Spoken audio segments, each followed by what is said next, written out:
I had to let it go just a little bit. Nice video, man. That video was done by our amazing video production crew, Maranaconda himself, getting at it there, creating the YouTube video. But welcome to LG Hockey Hotline. This is the first official show of the 5th season on the PSN side. We are through the draft. Bidding is finished for AHL and CHL as well.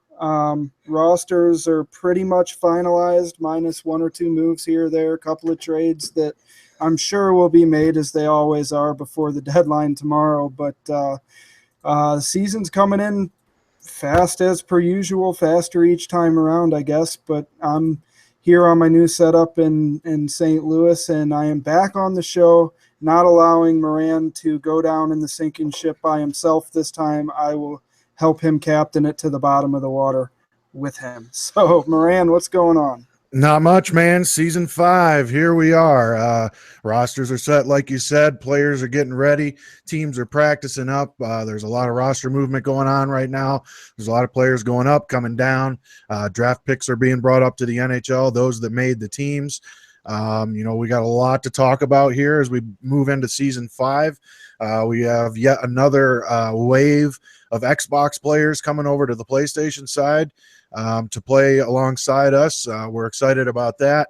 Excited about the entire Season 5 rookie class that's coming in, and I can't wait to get going here and talking about these teams and, kind of the lay of the land as far as what we see with the rosters. I love that guys do these division breakdowns and do their write-ups on the divisions, but I kind of wish they'd wait just a little bit until right about now when rosters are getting finalized, because it seems like a lot of those come out when you still have your draft picks down in the AHL, and they seem to never even notice those guys that are down there. Those guys don't get the recognition that they deserve for being drafted and being on their NHL clubs. So, but hey, they went out of their way. Guys are doing write-ups about the season previews, Season 5 coming in hot here. So let's get going. Yeah, and, even though games haven't happened yet, there's still plenty to talk about. Honestly, I think it's going to be an interesting season. The teams, the way they worked out through bidding in the draft, it was a pretty solid draft class this season. Handful of people agree. Some other people, just because they don't know people, say it was a bad draft class. But I'll tell you what, I've seen a good number of these rookies play, and there are some really good players that were drafted and will be on NHL rosters this season. And I think that's good for the league to bring in some new talent and spread it around. It just makes it that much more interesting to see how this will play out. We've got, of course, the defending champ New Jersey Devils from Season 4. Odie's back in ownership there, and it looks like he has built another powerhouse to try and defend his cup. I think that's probably first and foremost when you look at the defending cup champion team. I look at their roster, and I actually feel like they're better than they were at the end of last season. So definitely a lot of stuff going on here. Pretty interesting, and can't wait to start breaking it down here. Yeah, I guess we might as well jump right in with the rookies that are, up on the rosters. We're going to kind of go through maybe and just hand pick some of these guys that we saw go in the top half of the draft that we can remember went in the top half of the draft, I guess. The draft list is still there if you want to pull it up. Oh, is it? Well, there you go. But we're going to go through some of these guys, I guess, and just kind of preview them just a little bit here, maybe like the top 10. We're not going to fully get in depth with all the draft picks or anything, but, and that's another thing too, is that let's see if I can pull it up here or see what it's called. It's the LGHL PSN Season 5 start of the season power rankings. I almost wish they would wait to run that until today too, because you get a lot of a lot of these guys who are down in the AHL as draft picks aren't on the rosters yet, and the rosters aren't finalized when they run these things. So it's a little bit misleading sometimes, but hey, that's pretty cool too. So we'll run over that a little bit as well, going over, the power rankings generated by LG themselves. But, I kind of want to get right into it here and, talk about the number 1 overall draft pick. This is a guy going to San Jose and tight end killer, who really tore it up down in the CHL, going to a team that has struggled a little bit here, and they've tried it all different ways. So, I don't know. Did he get moved? No, he's on San Jose. My bad. It picked up. Who are you? Let me go back. Yeah, it's ex tight end killer. He's number 5 on their roster. I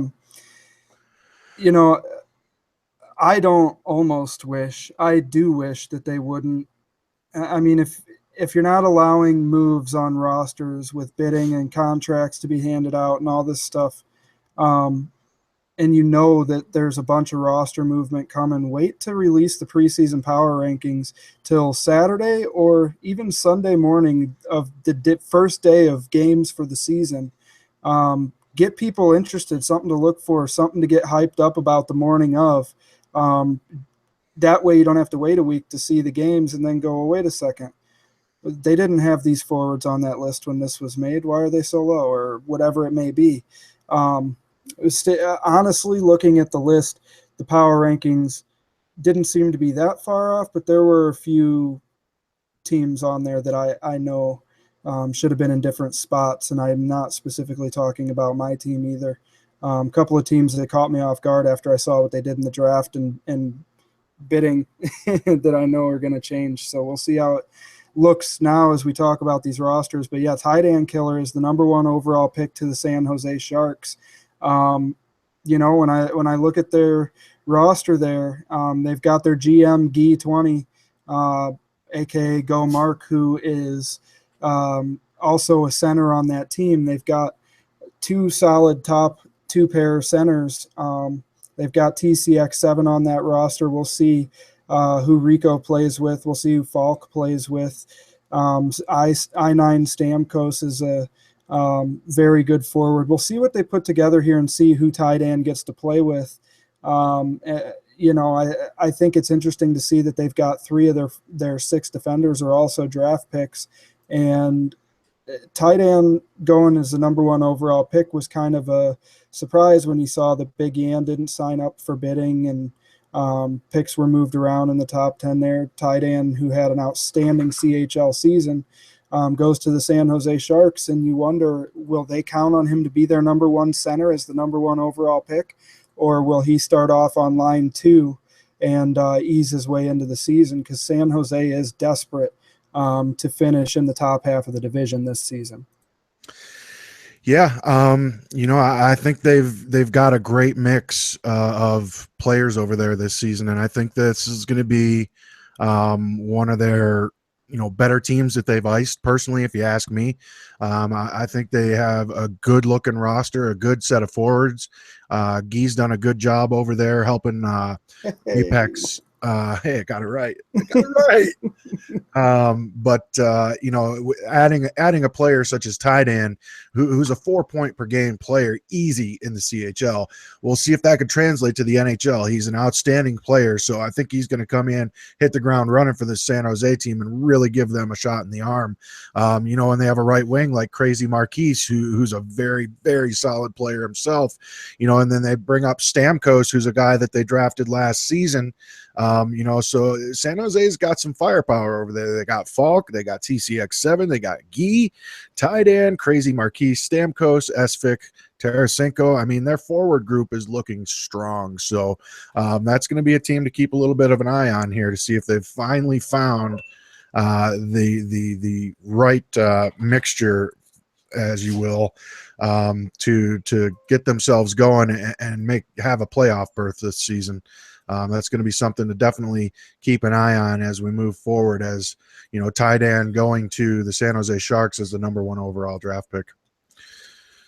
Yeah, for sure. I think that San Jose in their setup here may not be thinking I'm going to count on Tydan to be the number 1 guy playing all the number 1 lines that they face or against the top teams that they face necessarily, because they have Gee, who's also a center. But Gee does play wing as well, and I would not be surprised if they maybe even start the season with those two on a line together, putting Tydan at center and putting Gee on the wing, and trying something out there. And when they've got their 8th overall pick, kind of just jumped through the top 10 here since San Jose had 2 top 10 picks. They got the defenseman Nardo at the number 8 spot, and he is a right defenseman that I think, when I'm looking at the roster here, I think he was 17-2-1 in the CHL with 34 points, basically a 2-point-a-game defenseman. He played right D, it looks like, in all the games that he played in. Was a plus 42. He had 32 penalty minutes, so averaging right around a penalty per game. Clearly didn't affect his record or anything. He didn't hurt the team doing it. He was 5-0 in the playoffs. Of course, Valdor pretty much ran through just about everybody in the playoffs. But he went 12-2-1 in the regular season, and I'm wondering if this is a guy that they plan on putting with Tydan and having their 2 top picks in the draft play on a line together, and probably, I would guess, have a similar game style. And I'm almost wondering if that could be a good mix for them. Going back over to their roster here, if I can figure out what the hell I'm doing. San Jose does look stronger to start the season, but they're young. Had a bunch of draft picks again. They've got 4 draft picks on their roster to start the season, which is less than they did last season, but 3 of those 4 are half of their D-core. So they have a really, really young D-core here as far as being rookies. But they do have your boy JP, who's the draft pick, and Max Uter, who is their other one. They picked up Hardick in bidding at $7.25 million. He's going to be their number 1 right D on this team. They invested a lot of money into him. But this defense core is going to need to be very good to help this team get underway in the season early, because looking at the week 1 schedule for the Pacific Division, not an easy schedule. No, not at all. It's going to be interesting to see how San Jose's season works out here. That's for sure. But I forgot I was screen sharing there. But let's move on to the number 2 overall pick, who was Stokey Yokes, 83 for the Detroit Red Wings. This is a guy who played center down there, only played 15 games in the CHL. comes in with 15 games, 51 points, plus 16. This is a guy that there was a lot of talk about before the draft. Guys saying that he should be going number 1 overall or could be going number 1 overall. But this is a guy who steps into a Detroit team who, as we all know, last season came out of the gates just smoking teams. I think they lost 2 of their first 15 or 20 games. They were firing on all cylinders, and unfortunately the wheels fell off rather early with some unfortunate incidents that happened to Detroit. But Detroit is a team who's gone out, has the same owner.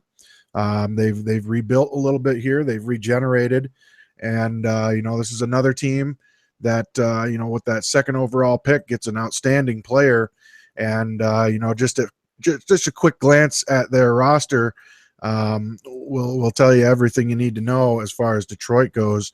They go out and they make a trade to pick up a guy like Daniel Epps, solid winger. He's not going to be your 100-point player, but he's a very solid player.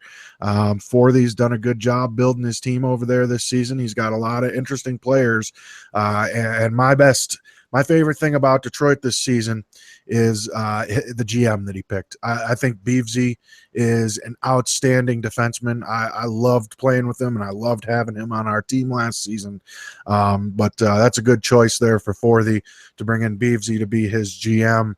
And then, of course, they picked up ZD Ball and RFA as well, Sloaner. So this is going to be a team to keep an eye on as well with a number 2 overall pick hitting their lineup. It doesn't look like he's quite, we'll see kind of what happens there. So keep an eye on Stokey Yokes as well for Detroit. Yeah. Detroit, got hit by, I should say Forthy got hit by the second tag thing last season that he didn't have any idea was going on. Well, let's say that didn't happen. You see how he built that team and how they were playing. They were the second best team in the league to start the season through 3 weeks, behind only the Florida Panthers, who had the hottest start in the league. That happens, and he has to basically rebuild his team with nothing to trade away to do so, and put together a pretty solid squad to end the year. And you see him here, goes out and gets himself a very good number 1 defenseman for his team as his GM, a guy who perennially goes in the $7.5 to $8 million range as a defenseman. Gets him with the free contract, and it looks like he's built another very solid roster and is looking to compete to win that division. Forthy has done a good job with his roster here, I think, and I think they are a team to watch in the East. Let me go to our 3rd pick overall here. Who are you? And no, that's his name, folks. Who are you? And let's do screen share, and I want to share this one. Boom. All right. So who are you? Can you see that, Marin? Yep. Okay. So 33 games played in his career in the CHL. He played, he was 23-1 in the regular season. This is also another Valdor guy, and went 7-1 in the postseason. He was second in scoring in the regular season, I believe. Yeah, he was pretty high up there. He was I think he was second. He might have been third, but 27, 5-1 on the season, 97 points in the regular season, 131 points overall, which is ridiculous. He was a plus 60, not 16, not 16, 60, 60. And this is a guy that picked at number 3 overall here, I think is a very solid pick. I think that Ottawa is a team, by the way, congratulations to Bloop on getting ownership over there. I was happy to see him get ownership. He's been a part of that Ottawa team for many seasons now, and gets a chance to run the ship himself. He's picked up a couple of really good players in this draft, and his roster looks to be all right. I got to go look at it again real quick just to be sure. But well, he's got Kraz 18, who's a guy that he got in restricted free agency bidding. Made a trade to pick him up, and then actually chose to match it and retain his rights. So picked up a guy like Kraz 18, got Will Rolltide in bidding. So they're a good set of forwards there in Ottawa. Let's be clear here. I mean, first of all, I'm surprised Kraz went only at $7 million, and you match that all day. Absolutely, every day of the week. Very smart move there by Ottawa. I'm sure they planned on it being he probably, knowing Bloop, he probably expected it to be a little bit higher. You have to plan for it to be higher when it comes down to trying to draw out your roster there. But he's got full throttle on defense, inception on defense. They picked up King Clutch, who made the move from ownership into bidding, went for $7 million as a right defenseman, signed him to a 2-year deal. So they have King Clutch on a 2-year deal there. Flow Show 89-88 is a draft pick of theirs, who's another defenseman who looks like he made the roster. They have the Statistician as their AGM, and the Sophist 10, who rounds out their decor. Looks to be a solid defensive team here, and King Clutch on defense. Look for him to be right up there at the top of the league defenseman for most points this season. He's very solid defensively. I don't know if he'll be in Norris conversations or not, but offensively, there may or may not be a couple of defensemen, maybe a Schroyer or an Odie, official mark, someone like that who can keep up offensively with King Clutch on defense. That's going to be an outstanding person to have. And if Kraz 18 is playing with King Clutch, look for them to put up some crazy numbers this season. Yeah, without a doubt, that's going to be one to keep an eye on. The thing that we'll have to keep an eye on is if Ottawa has the depth to get it done here. They got a great top half of their roster, but we'll see what happens. We'll once again we'll be breaking all of these teams down one by one, division by division, starting next week. Just so everybody knows, we're going to get into that starting next week. We're going to let the season go for a week, let the rosters sort themselves out before we start diving in and dissecting the rosters, dissecting the divisions, and dissecting the teams. So just so everyone knows, we're going to be starting that next week. So this week we're just kind of doing a recap of the off season and a primer for week 1 here. Yes, and I also just wanted to look here real quick. So the CHL awards were released, and we'll announce some of these players who won some individual awards in the CHL last season who were top draft picks. So I wanted to go back to Ty Dan Killer, who in the QMJHL won the TELUS Cup, which is the best offensive player trophy in the CHL. So he won that trophy. He also won the Michael Bergeron, which is the Offensive Rookie of the Year trophy down in the CHL. He won the Jean Beliveau trophy, which is for the top scorer, most goals in the season. So Ty Dan Killer racking up three very outstanding offensive trophies in the CHL last season. Wanted to give him a little bit of recognition there. I do not see Stokey Yokes. He didn't have enough games, I'm sure. Nope. And Who Are You is not on here probably because he was an inch and a half behind Ty Dan Killer for some of those awards. So as were a lot of people. Right. So a couple more people we'll get to as we get through a couple of these draft picks, but wanted to give him credit for doing that. It's a great job. Yeah, and I guess we'll move on here to the 4th overall pick. We'll just talk on these guys real quick because they are our guys, and we don't want to be, seen as homers, I guess. But A. Reap was picked 4th overall for us. Fucking goat. Sorry, I had to. We're really excited about this player. He comes in having 28 games played under his belt, all for the Saginaw Spirit. but comes in only losing 4 games total in his career as of yet, 3 regulation and 1 in overtime. He's an outstanding player that I'm really excited about. I think this kid's going to turn a lot of heads this season. As you can see some of his stats here, his face-offs are just absolutely ridiculous. He's in the regular season, he's over 65% in the dot. For his career, he's 64.7% in the dot. And playing games with him, you just can see how extremely smart this player is. I'm super glad we got him. We'll be talking more about our players when we break down the Pacific Division and the Arizona Coyotes. But 4th overall pick there, I couldn't be happier about him. Yeah, absolutely. I'm not gonna say anything more about him. I think he covered it pretty well there, but also great attitude, super fun to play games with. So yeah, that was A Reap at number 4. Moving on to number 5 here, Vega Ridge got picked by the New York Islanders, and if I can remember what I'm trying to do here, screen share. Vega Ridge is a guy known from VG.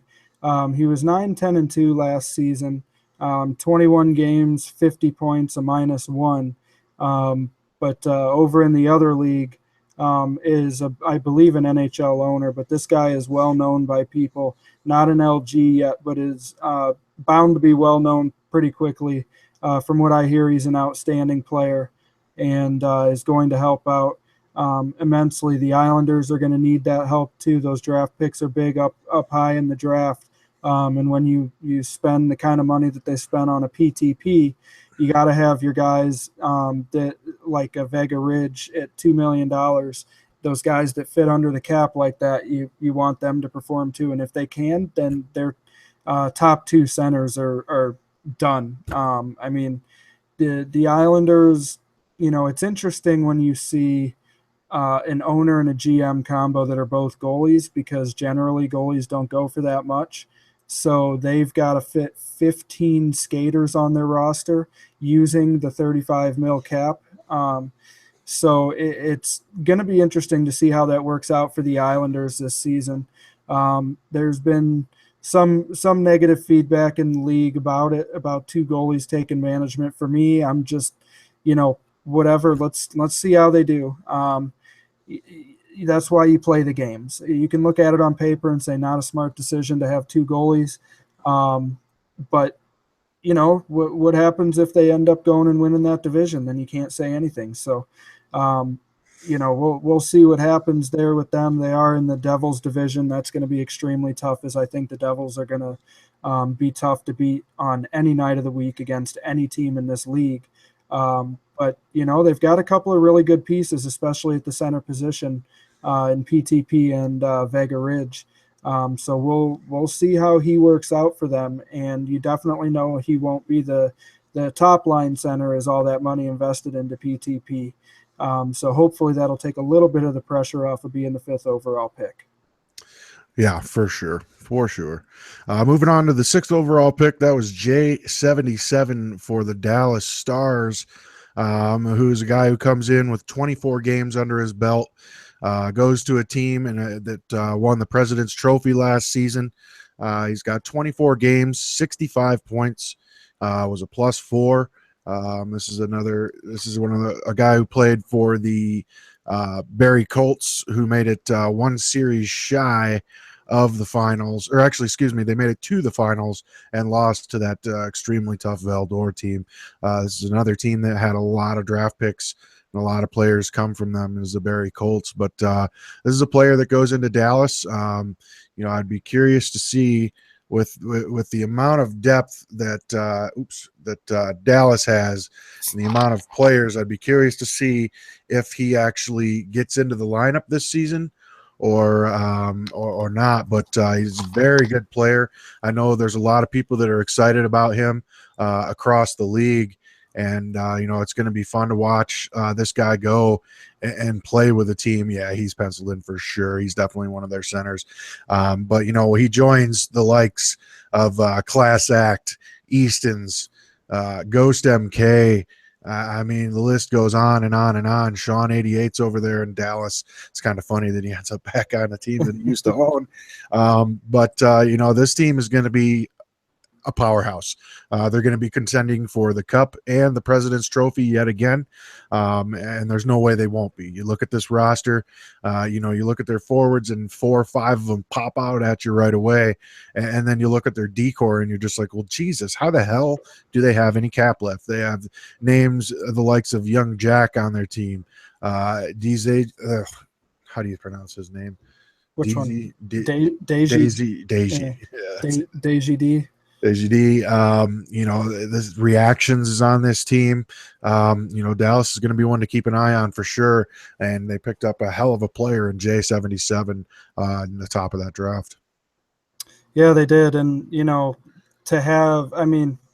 just go down their roster one more time. Class Act, Easton's, Colt Crazy, Ghost MK, Stamkos, J77, Hydrate 93, who is Ducks fan 123's older brother, I believe, maybe younger. I think he's the older brother. I was in a game with him the other night, and that's what he told me. And then BBK on right wing and Sean 88. Those are their 9 forwards. There are going to be no breaks playing against Dallas, because then you get down to their first third line defenseman, Malcop here. Oh, is that Chief? I'm just kidding. Then you got D. Perrins, Young Jack, Deji, Ebony Fetish, and Reactions, and Matt 29 and Net, Brett 97. This team is, if you have to pick 4 teams that could contend for the Cup, I think we've already, if you're going to pick the 4 top teams preseason based on current roster, we've already covered 2 of them. I'm picking Dallas and New Jersey as 2 of the top teams again this season, just based on how this roster is. And I think what Chief did here, getting Class Act as his GM, allowing him to bring in Young Jock under the contract that Class Act was on last season. Basically you're getting those 2 guys at $4.25 million apiece. That's ridiculous. And then you have the Eastons and BBKs of the world on top of that. Dallas is going to be a powerhouse this season. There's no doubt about that.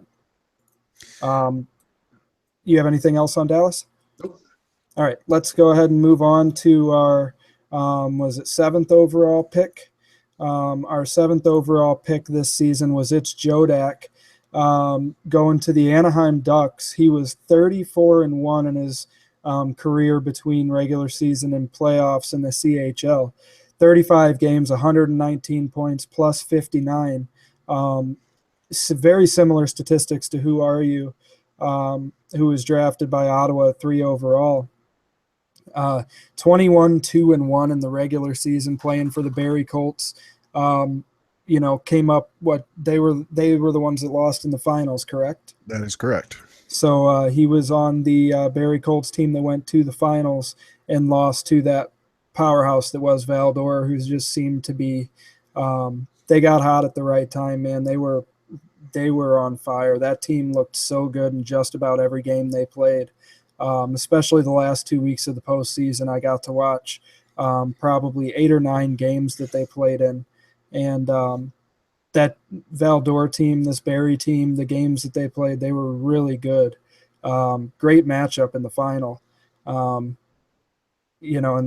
what you get here at number 7, to get a guy like this at the number 7 overall pick, who says that there's only 2 or 3 people in this draft? Because Jodak looks to be an outstanding player, and actually got to watch him the night of the draft on one of Clarkus Cog's Twitch streams. He was playing right wing, and he was playing left-handed on right wing, and I would have drafted him as a left-handed right wing at the number 7 spot.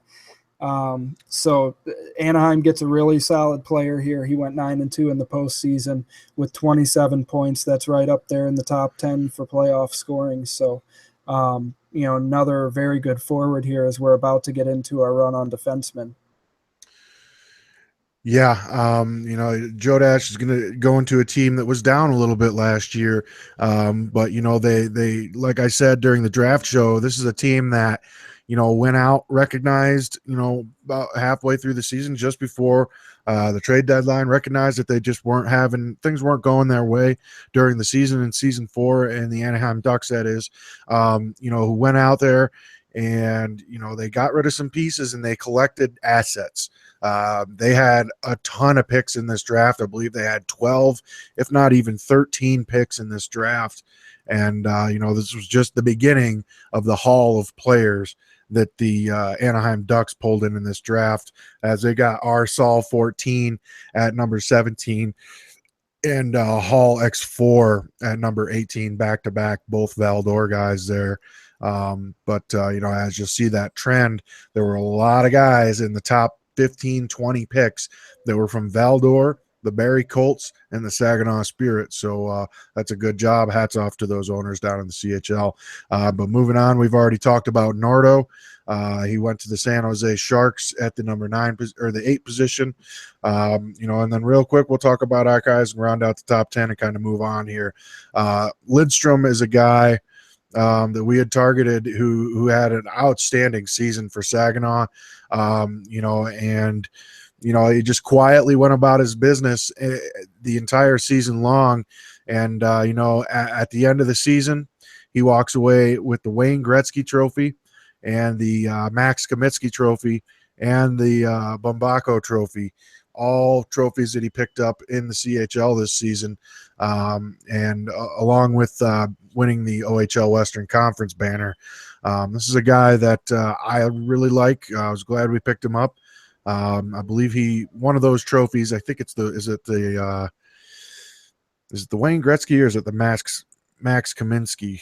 There it is. It's the Max Kaminsky is basically the equivalent of the Norris Trophy for the NHL. He won the most outstanding defenseman trophy down there.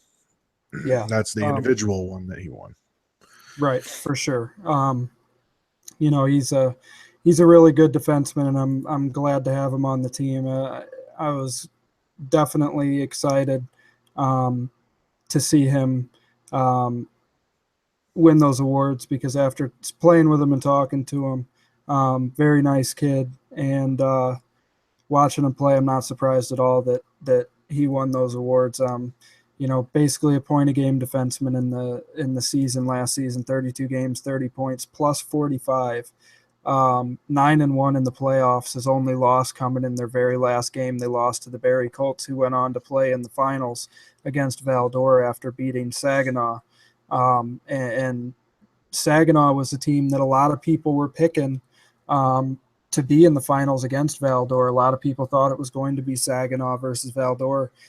Barrie pulled off the win and got themselves there instead. But 3 very solid teams there. No doubt. So let's go ahead and move on to the number 10 pick, who was Trap King for real, also taken by the Coyotes. And I'm pulling him up real quick. Trap King is a left. There you go. You cut out for a minute there. I was gonna keep up for you. Trap King is a left defenseman, as Lidstrom is a right defenseman, another almost point-a-game defenseman. Both were exactly plus 45, which I'm just seeing for the first time. That's kind of funny. 35 games, 34 points. He had a couple more points than him. He played on that Barrie team that beat Saginaw to go to the finals against Valdor, and was part of what was that 5 or 6 games, that final series? I think it was 6. Okay. Don't quote me on that. Trap King was part of one of those, either 1 or 2 wins against Valdor. 1-1. He was, what's interesting is he was 19-4-1 with 20 points in the regular season. And then he went 9-2. So in 11 games, picked up 14 points. He became a better than point per game defenseman. In the playoffs, was a plus 12. He only had 4 penalty minutes in those 11 games in the playoffs. And if you're talking about what games are the biggest games not to make mistakes and take penalties and end up in the box so you can stay on the ice and help your team, that would be the playoff games. And for him to only take 2 2 penalties the entire playoffs in 11 games, and that's going through 5 rounds. Well, I think they got a bye, so 4 rounds. No, they didn't. They didn't. So 5 rounds of the playoffs, only picking up 2 penalties. That's, great job, especially going 9-2, picking up all those points. So Trap King going number 10 overall, 28 6-1 overall record in the CHL. What I noticed is a lot of these guys at the top of the CHL draft, if you add up all of their losses combined together as a group, Whoa. confirmed doing lines. If you add up all their losses in the top 10 as a group, you come up with like the same number of losses I had last season or something. It's ridiculous. There's a lot of very good players at the top of the draft being the points. So, I think for me, this is my first time being able to come on here and talk about this draft, really, other than I was on for the top 15 or 20 picks on the draft show. My life has been a cluster, since I moved back to St. Louis. Still is, but I'm able to make time on a Saturday night to do this. But, I mean, looking at this draft, I mean, when you think about one player at a time, it doesn't seem like there's that many players. But when you look down this draft list and see a guy like your boy JP going 25 to the Sharks, looking down a little bit further, A1 Dirty South going 42 to the Coyotes. He's a guy that just won rookie goaltender of the year in the CHL, best goaltender, going there at the 42 position. You go even farther down, Taylor Hall 4 is a solid player that the Ducks drafted. It looks like the Ducks had a really good draft. Vince Power goes at 51 to the Nashville Predators. If I'm not mistaken, I think he's a guy who clubs with the likes of Trio Big Mac. And to get a guy like that at the 51 overall position in this draft is unbelievable. I could go down here and list more names as we go down the list, but I think this is quite a bit deeper draft class than a lot of people had pegged, and I think that there's going to be some pretty happy teams with some of these guys, whether they come up to the NHL this season or stay in the AHL to help that team and come up to the NHL as a call-up late in the season or next season. I think that it was a very highly talented draft. Yeah, we'll see what happens. I definitely think there were a lot of good players in it. Looking at it, and I think there's going to be some guys who definitely open some eyes, for sure. And there's a lot of talent that went down to AHL teams as well. So I think it's going to turn out to be a pretty solid draft, if you ask me. I think there were some very solid players in it. Now, I do want to cut away from the draft bidding teams talk just for literally less than a minute. So right as the season was ending last season, right before the Cup, it might have been the week of the Cup, Triz released the new updates on the website for the rosters, for the team personal roster page and all that stuff. And I have to say, the way it looks now, like if you just look at my screen real quick and look at the let me go back to the rosters here, just the way he laid out these logos so you could jump down to the teams and see how they look, the way that he redesigned that, I just wanted to give him props and say it looks amazing. I think it's much easier to tell the teams apart. Exactly. And click on them. You're not just looking for the logo, there's an actual box there, but it's not overbearing. It looks really good. I wanted to give him props for that. So when you're listening to this on Monday morning, drinking coffee, Triz, good job. Yeah, and not to mention the fact that when you go to a player's profile, that shit looks sick with the overlay of their logo going across through their career stats. That looks pretty cool. Yes, it does. So I just wanted to give him props to that. I mean, a lot of you hear people complain about things on the site or that things don't get done and everything like that. I mean, I think that LG does as good a job as they possibly can to get things done at a fast pace. Last season, during the season 3 Stanley Cup, it was trying to get the new stat system put in, so you could use the club challenge and just go on the site. That's turned out to be, other than, good luck with your club challenge connection on the occasional basis, the actual taking of the stats is a piece of cake because of that. Oh, yeah. So Triz doing that, and then now cleaning up the site so that it looks more professional when you're looking at the personal player cards or the roster page, whatever it may be. LG is definitely trying to improve here, and I think the improvements that they're doing are working out nicely. Yeah, without a doubt. Without a doubt, I think Trish is doing an outstanding job, and it goes to show with how quickly that the PlayStation side is expanding here. Yeah, for sure. So I guess now we're done with the top 10 draft picks here. Let's talk about a couple of rosters. Don't have any in particular in mind, except we should talk about. Let's go to these power rankings and just go over those. Honestly, okay. That'll give us kind of a better. But you can go over whatever team you want. Well, like I said, I don't like how the power rankings were done when they were done, so I wasn't going to go with them. Go for it. But I was just going to start with the defending Cup champ Devils to talk about the roster. I mentioned them, but I didn't talk about their roster. I think we should talk about a couple of the teams that finished there. Would be the Devils and the Flames that we should talk about first. They were in the Cup last season, and see what your defending conference champion teams, the benchmark teams of last season look like coming back this season. And, like I said, the Devils look to be a powerhouse again. They get Nav 61 as a draft pick this season in the first round.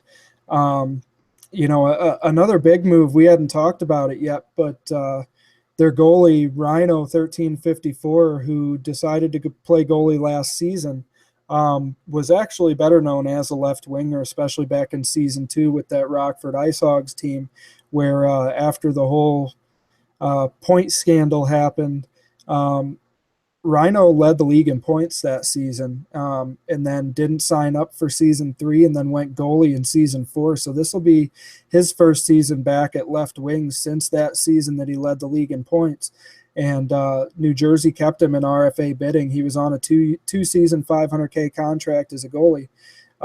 They get him at 6.25 as a left winger. And, I think him moving up to left wing is going to give that team a very good punch at the left wing position. Of course, they have JD, who had a really good season and, just barely missed out on winning the Conn Smythe Trophy to Nutty Outlaw. JD was undefeated in the playoffs on their cup run last season. They've got Flapjack coming back, who's their AGM. They've got Lab Rat coming back. Like I said, they drafted Nav 61. Tendy is their GM this season. Again, Ducks fan 1, 2, 3. And then, of course, you look at the D-Corps. They lost official mark to Buffalo, who was Odie's D partner for most of the season, though they did split up in the playoffs for most of their games. They still have Odie, of course, who is a top 5 defenseman in this league, and I guess you could say the best defenseman in the league since he did just win the Norris Trophy. They have B Bunny, who just switched to defense, and then they picked up our boy Trio Big Mac, and boy, the right side of that defense looks outstanding. And then, of course, you got Foot on lefty, the Kaner 88, and I don't know, was that TKERR 1994? I don't know what that is. And then Jay Carlos and the Curtis Joseph and net. This team looks stacked top to bottom. And Moran, what are your thoughts on New Jersey, or do you want to move on to Calgary? No, New Jersey was a team, obviously, that went out and basically took the cup last season. This was a team that, was the underdog for a lot of people.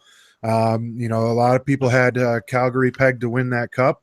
and it didn't come to fruition because they ran into the thing called the New Jersey Devils. This is a team that comes into season 5 with the 4th overall ranked forward base. And the number 1 overall ranked defender base. So this is a team that's poised and primed and ready to go and take another shot at a repeat here. And, it's going to be interesting to see where the Devils end up. As I said, they're currently ranked 4th in forwards, 1st in defenders. But when it comes to goaltenders, they're all the way down at number 29 overall. So we'll see if that was with their current goaltenders or if that was with goaltenders that were getting sent down or anything there. But this New Jersey Devils team is a team that's definitely looking to repeat. I don't think there's anything other than repeat in their mind. I think they have a very strong team. And like you said, the addition of Rhino coming out of the net and going up to forward is going to be huge at the offensive ranks for him. Rhino knows how to put the puck in the net with the best of them. I would expect him to be in the upper echelon of the league in points this season, without not a doubt in my mind, actually, that he's going to be there. And with guys like you had mentioned, like, a B Bunny going back to defense, and they have Trio Big Mac, who's my favorite defender in the entire league. This is a team that's poised to make another crack at it here and make a deep run, if not win it all. Again, J.D. Hegel returning for them, who was an outstanding rookie for them last year. This team's definitely got depth. They've got speed, or not speed, but they've got scoring. They've got defending. They did pick up Jay Carlos, who is an outstanding goaltender. So we'll kind of see where this team goes. I think they're going to be one tough out come tomorrow night. And throughout the entire length of season 5, this is going to be a team to beat, definitely in the Eastern Conference, without a doubt. Yeah. I expect nothing less now. I mean, the difference between this season's New Jersey Devils and last season's New Jersey Devils, the owner is going to be here the full season. You won't expect an ownership change to happen midway like it did last season. And 2, they're not trying to win the cup; they're defending it. And I expect them to go a long way in trying to complete doing just that, and they seem poised to do so. So I just want to cover a couple more teams here. Just want to talk maybe Calgary, Chicago, and Buffalo. Those were the final 4 teams from last season. We'll kind of see where they sit right at this point. I'll try to avoid going super in depth about them, but I just want to mention them to see where they sit, because if you'll remember, Buffalo last season had Schroyer and Skills Pay Bills as their top 2 defensemen. This season, Schroyer's gone. He took ownership in in Boston. And, they replace him with Official Mark. Get him at a $7.5 million contract, which is a bargain compared to last season when he was at $10.25 mil.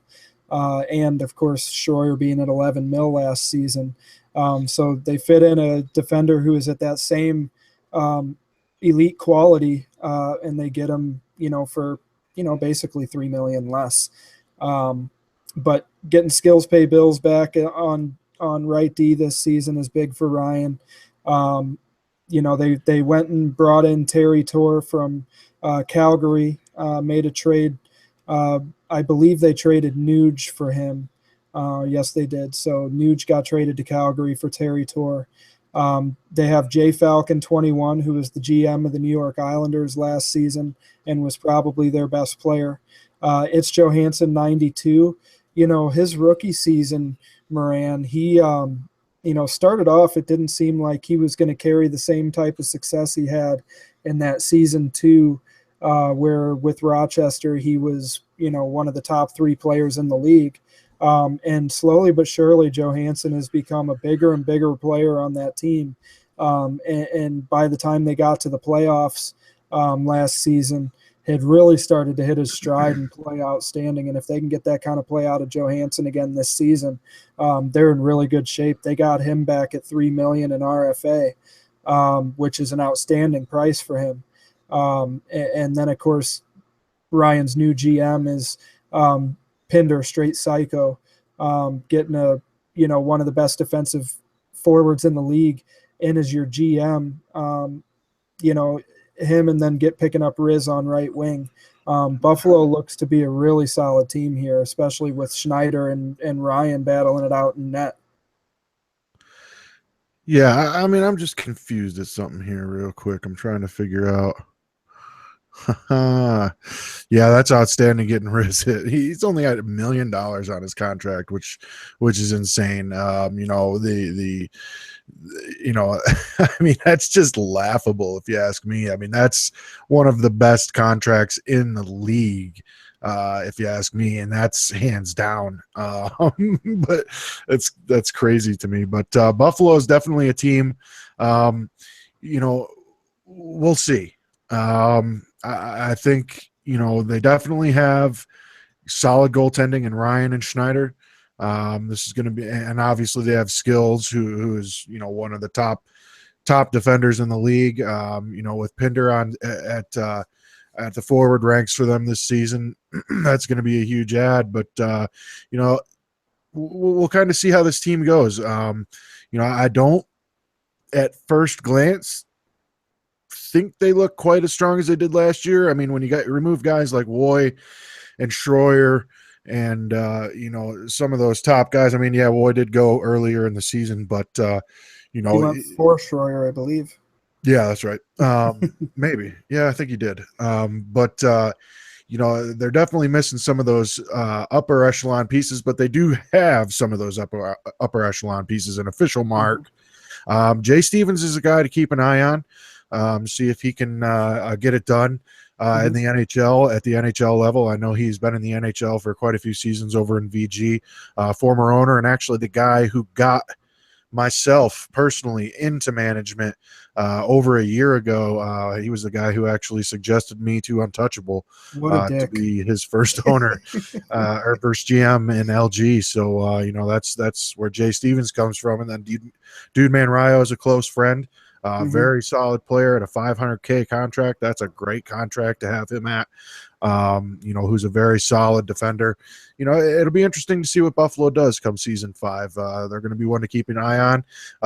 Their division is, it's the top couple of teams will be all right, but it looks, I'll go ahead and say it looks preseason again like the West is going to be overall stronger than the East. But I mean, like I said earlier, when I said that about the 2 goalies as GM and owner, that's why we play the games. We'll see how it plays out. On paper means dick after you start playing games, which is one of the reasons why we decided not to start covering by divisions until after week 1. Allows us to see how things shake out a little bit. Give a little bit better of an opinion on how stuff's rolling.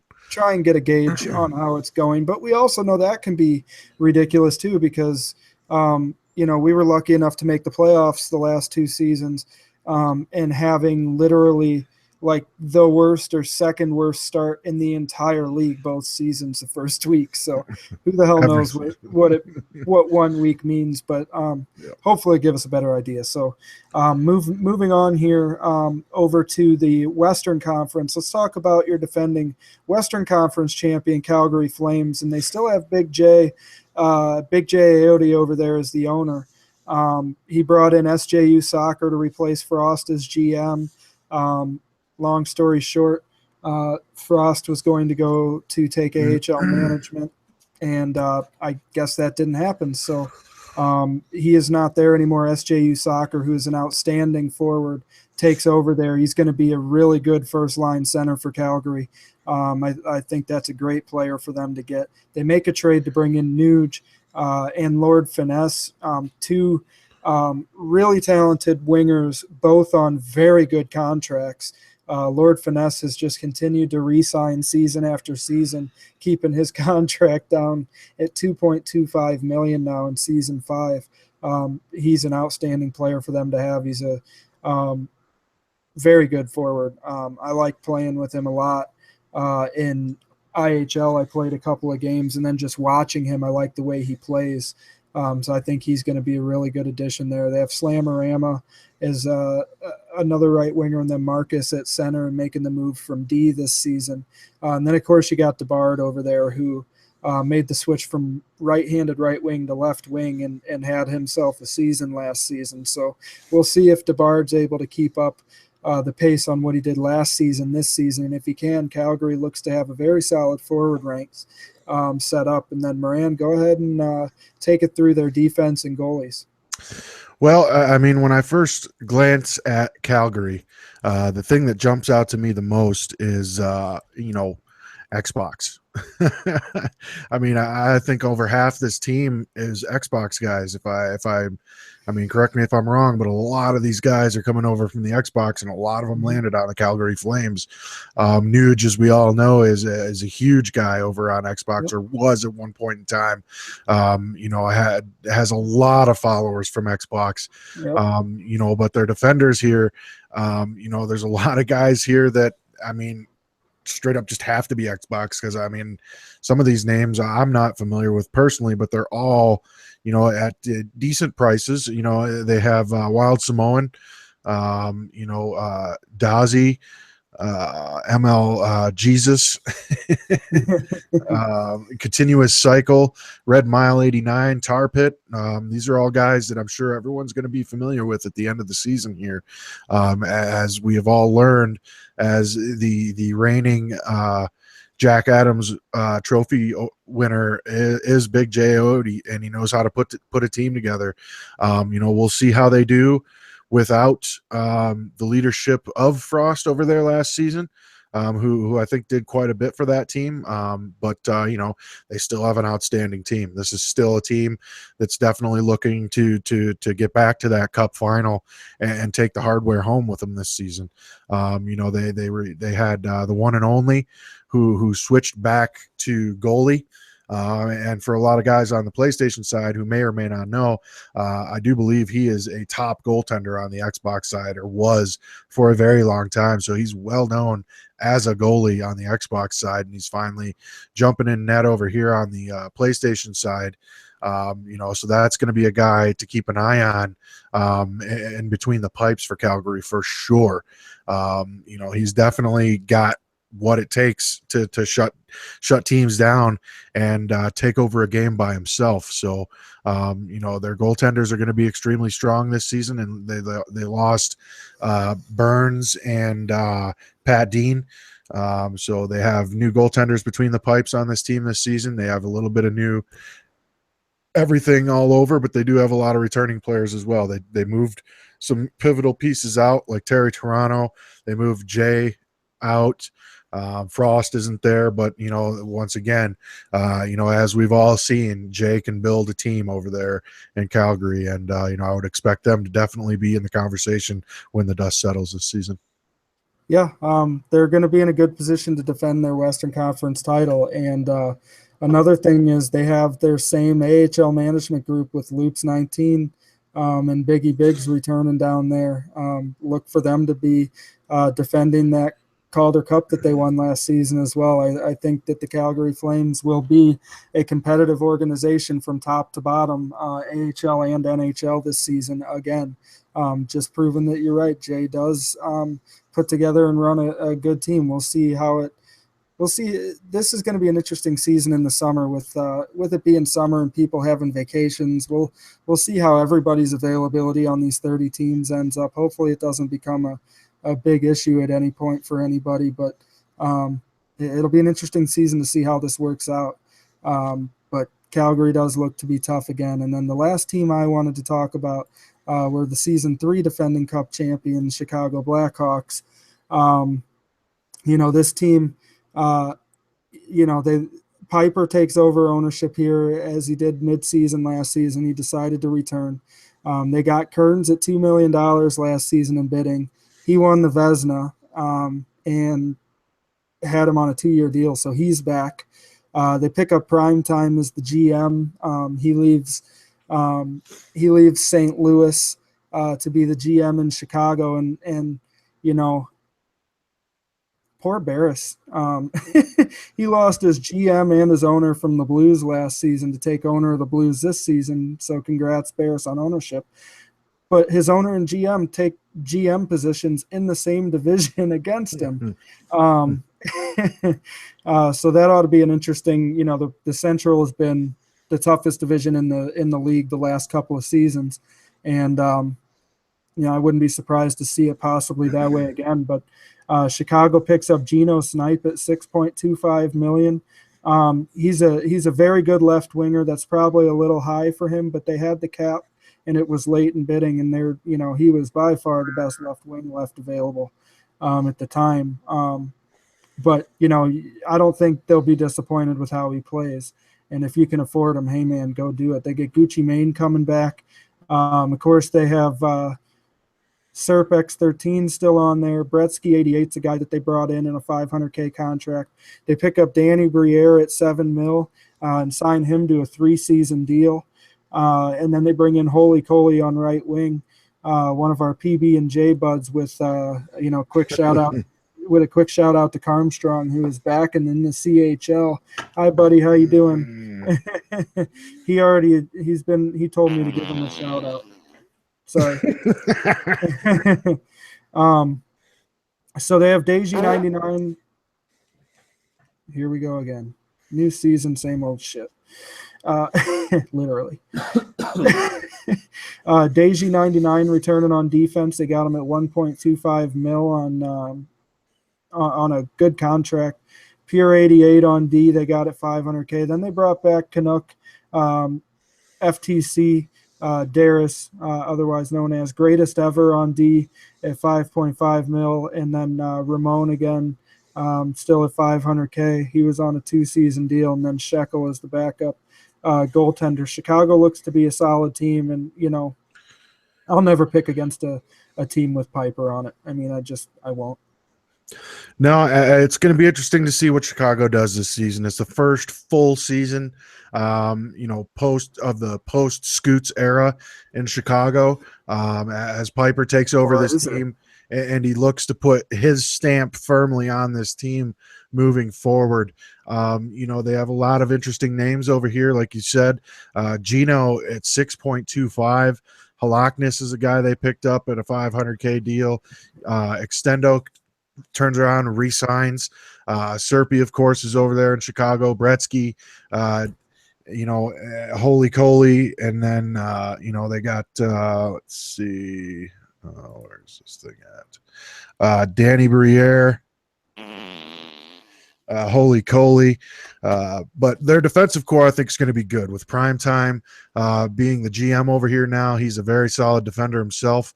They're going to have some good defenders back there on the back end. And then, of course, I mean, you can't go wrong with Kearns and net, the defending Vezina Trophy winning goaltender that we all know how good Kearns is and how good Kearns can be. And he's the perfect example of a goaltender who can straight take over a game by himself. So I definitely expect Chicago to be right there as the dust settles as well, getting into the playoffs and competing for a cup when all is said and done. Well, people say that Kearns is carried by Jam. He plays on Jam, and any goalie could be that way on Jam. I mean, Kearns, listen here, you can say what you want about Kearns, but if you watched any of those playoff games with Chicago last season, Chicago didn't play very well against the Calgary Flames, and Kearns almost single-handedly walked them through that series. He was outstanding, and there's a reason why. Yes, he's getting help from guys like Piper, who is, the Selke winner, best defensive forward in the league last season, but setting an LGPSN record with 11 shutouts in a season, 11 shutouts on an EA Sports video game in the most competitive league that there is. This guy's for real, and I think that the Vezina, based on that, the Vezina is his to lose this season, just because the team that's in front of him, the top two lines on this team, aren't going to be very much different than what it was last season. Could even be better depending on how these lines play out. They lose Class Act to a division team. The Central tends to lose good players to division teams, apparently. Class Act leaves Chicago and goes to GM in Dallas. Primetime leaves St. Louis to GM in Chicago. Rye the Beholder leaves ownership in St. Louis to GM in Minnesota. This division is deep, and I think Piper built a solid roster here, and Chicago should be right back at it in the playoffs again. Trying to get back to the Western Conference final and for them, hopefully win it this season. So, those are the top 4 teams from last season, and that's what they look like coming into season 5. There's so many other rosters on here that look so much different. There's been a lot of turnover on some of these rosters, people moving around all over the place, and honestly, I'm excited. I think it's going to be a fun season, and there's no way to know how teams are going to look. Florida has had a complete overhaul. Still looks to be a very solid team with Lazy Pedestrian at owner there. Nerdy Mamba at GM. The Kings, they were the hottest team in the league the second half of the season last season. They got Kev back, who was their draft pick in season 3. He went to Columbus last season, then goes to Carolina. He goes back to LA and RFA for $6.5 million. Benz is building a powerhouse there, picking up Jeff, has Theo still. There are a lot of teams that are going to be very competitive this season, and I can't wait to see it play out. You're muted. I know it's going to be an interesting season for sure to keep an eye on. A lot of new faces coming up, a lot of new faces coming over. It's going to be interesting to see what happens here in season 5 for sure. Yep. There's always something we could talk about, but honestly, I think we've covered preseason pretty well. I think, we'll do it a little bit different on the divisions this season. I think the last couple seasons, I think what we should do is we should start with the defending Cup champ division like we did last season. We started with the West Central because Chicago won the Cup. Let's start with the Eastern Metropolitan this season and start with the New Jersey Devils division next week. We'll break down the Eastern Metro next week. It would be the Devils, the Rangers, the Islanders. Who else is in that division? Is that Tampa? No. That's the Atlantic. The Rangers. All the New Yorks and the New Jerseys, all the News.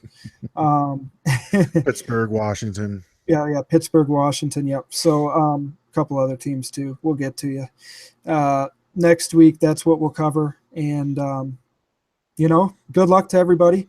Good luck to the draft picks that are going to be making their NHL debuts this week, maybe tomorrow night starting. And good luck to everybody else. Thank you for joining us tonight. Glad to be back here on LG Hockey Hotline. Season 5 coming up, everyone. Good luck to everybody. The season starts tomorrow, so we will see you then.